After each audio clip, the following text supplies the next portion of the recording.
नमस्कार दोस्तों, स्वागत है आपका। आज हम बात करने वाले हैं हिंदी व्याकरण की उस नींव के बारे में जिसके बिना ग्रामर की पूरी इमारत को समझना थोड़ा मुश्किल हो जाता है।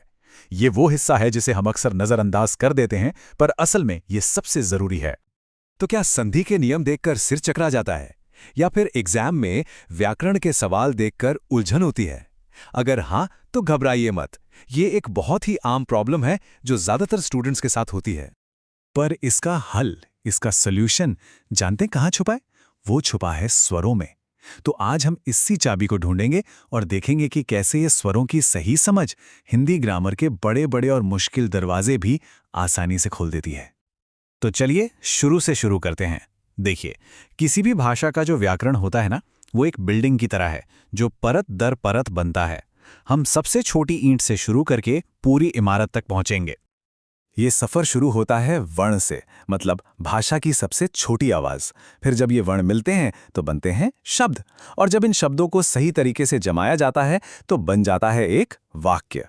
आज हमारा पूरा फोकस इसी पहली सीढ़ी पर है, यानी वर्ण पर, और उसमें भी खासतौर पर स्वरों पर। तो ये स्वर आखिर हैं क्या? एकदम आसान भाषा में समझें तो स्वर वो आवाजें हैं जिनको बोलते समय हमारे मुंह में हवा कहीं रुकती नहीं, एकदम आजादी से बाहर आती है। बोलकर देखिए, अ आ ई। कोई रुकावट नहीं होती है ना? ये आवाजें आजाद हैं, इन्हें किसी दूसरे की मदद की जरूरत नहीं पड़ती। चलिए, अब आते हैं उस सवाल पर जो शायद सबसे ज्यादा कंफ्यूज करता है और जहां अक्सर नंबर कटने का डर रहता है। वो है स्वरों की सही संख्या। कहीं 11 पढ़ा होगा तो कहीं 13। तो भाई, एग्जाम में कौन सा वाला सही माने? ये वो सवाल है जो सीधे सीधे नंबर दिला भी सकता है और कटवा भी सकता है। तो देखिए, इसका जवाब यहां छुपा है। हिंदी के जो मूल स्वर हैं वो 11 ही हैं, ठीक है। लेकिन दो और ध्वनियां हैं, अंग और आहा। इन्हें कहते हैं अयोगवाह, और इन दोनों को मिलाकर कुल गिनती हो जाती है 13। और सबसे जरूरी बात जो याद रखनी है, जब भी एग्जाम में पूछा जाए कि कुल स्वर कितने हैं, तो जवाब हमेशा 13 होगा। इसको एकदम दिमाग में बिठा लीजिए। अब इन स्वरों को भी हम मोटे तौर पर दो हिस्सों में बांट सकते हैं। पहले हैं ह्रस्व स्वर, मतलब छोटे स्वर। इनको बोलने में समझ लीजिए एक मात्रा का समय लगता है, जैसे अ, ई, उ, री। और दूसरे हैं दीर्घ स्वर, मतलब बड़े वाले। इनको बोलने में डबल टाइम लगता है, क्योंकि ये दो आवाजों को मिलाकर बने होते हैं। और अब हम आ गए हैं इस पूरी बातचीत के सबसे सबसे जरूरी हिस्से पर, स्वरों का बनना। अगर ये समझ आ गया ना, तो यकीन मानिए स्वर संधि एकदम मक्खन हो जाएगी। यही है वो असली चाबी। ये तो बहुत सीधा सा है। जब दो एक जैसे छोटे स्वर मिलते हैं तो एक बड़ा स्वर बन जाता है। जैसे अ और अ मिलकर बना आ, ई और ई मिलकर बना ई, और उ मिलकर बना उ।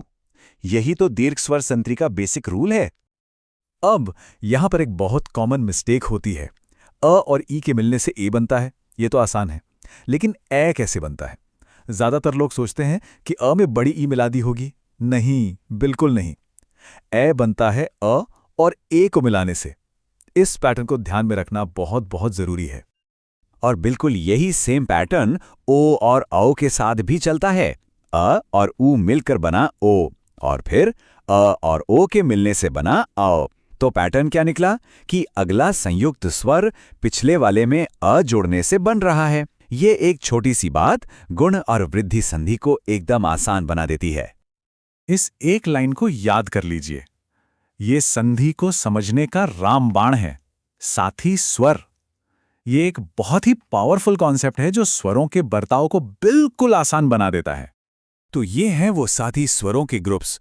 अ और आ की एक टीम है, ई और ई की अपनी जोड़ी है, और इसी तरह बाकी सब भी। मतलब ये हमेशा साथ साथ ही दिखेंगे। लेकिन री का कोई साथी नहीं है। वो ऋषि मुनि की तरह अकेला है और संधि में भी अकेला ही रहता है। तो चलिए, अब देखते हैं कि ये सारी जानकारी असल में काम कैसे आएगी, और वो कौन सी आम गलतियां हैं जिनसे बचकर हम एग्जाम में नंबर पक्के कर सकते हैं। ये तो एक क्लासिक एग्जाम्पल है और अक्सर पूछा जाता है। गृह, जिसमें री की आवाज है, उसका मतलब है घर, जबकि ग्रह, जिसमें र की आवाज है, उसका मतलब है प्लानेट। हमेशा ग्रह प्रवेश होता है, गृह प्रवेश नहीं, है ना? क्योंकि इंसान घर में घुसता है, किसी दूसरे ग्रह पर नहीं। उच्चारण का ये छोटा सा फर्क मतलब को पूरी तरह बदल देता है। एक और जगह जहां बहुत कंफ्यूजन होता है वो है र के साथ ऊ की मात्रा। इसकी पहचान बहुत आसान है। जब मात्रा में कोई गांठ या लूप ना हो, बस ऐसे ही घूम जाए, तो वो छोटा ऊ है, जैसे गुरु में। और जब एक पूरी गांठ या लूप बना हो तो वो बड़ा ऊ है, जैसे शुरू में। स्पेलिंग मिस्टेक से बचने के लिए ये बहुत जरूरी है।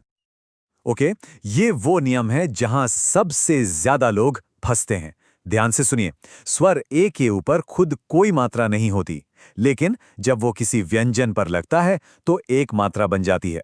और स्वर ए के ऊपर खुद एक मात्रा होती है, लेकिन जब वो व्यंजन पर लगता है तो दो मात्राएं बन जाती हैं। ये थोड़ा उल्टा है, पर इस नियम को याद रखना ही पड़ेगा। तो इसे याद रखने का एक सिंपल सा शॉर्टकट है। पूरी हिंदी में सिर्फ दो ही ऐसे स्वर हैं जो किसी व्यंजन पर लगने पर दो मात्राएं लेते हैं। एक है ए और दूसरा है औ। बस इन दो को याद कर लीजिए, बाकी सब में एक ही मात्रा लगेगी या कोई नहीं। तो चलिए फटाफट से सब कुछ रिवाइज कर लेते हैं जो एग्जाम के लिए सबसे जरूरी है। पहला, परीक्षा के लिए कुल स्वर कितने? 13। दूसरा, बड़े स्वर छोटे स्वरों को मिलाकर बनते हैं। तीसरा, साथी स्वर हमेशा एक साथ आते हैं।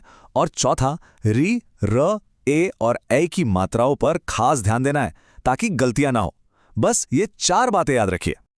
तो अब जब आपकी नींव, आपका फाउंडेशन एकदम मजबूत हो गया है, तो सोचिए इस पर संधि, समास जैसी कितनी भी बड़ी इमारत खड़ी की जा सकती है। स्वरों की ये समझ आपको व्याकरण में हर जगह काम आएगी।